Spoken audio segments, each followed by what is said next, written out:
मैं इतना कार्य करती हूं, नहीं।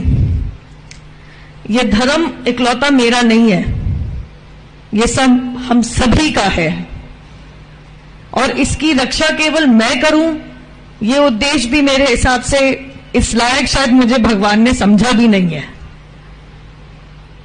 परंतु सनातनियों के लिए, हिंदुओं के लिए और कोई देश भी नहीं है, यह सत्य हम सबको भी पता है।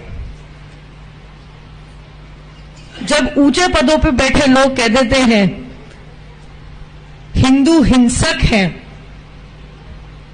ऊंचे पदों पे बैठ के लोग कह देते हैं कि हिंदू सनातनियों का नरसंहार कर दो, दो बात कहूंगी।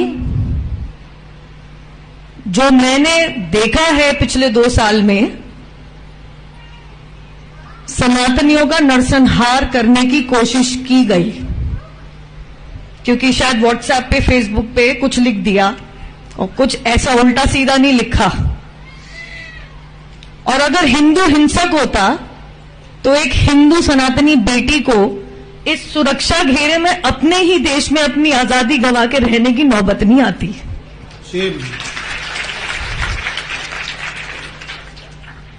यहां पे आप लोग भागवत कथा सुनने आते हैं।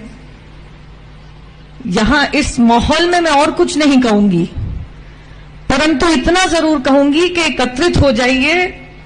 महाराज जी बिल्कुल सही कह रहे हैं। किसी और घर की बेटी तो दूर की बात है, किसी और घर के किसी सदस्य को भी वो ना देखना पड़े जो मैंने देख लिया। और जब तक मेरी सांस है, मैं आप सभी के घर की एक बेटी, बेटा, आप कुछ मान लीजिए, मैं उसी के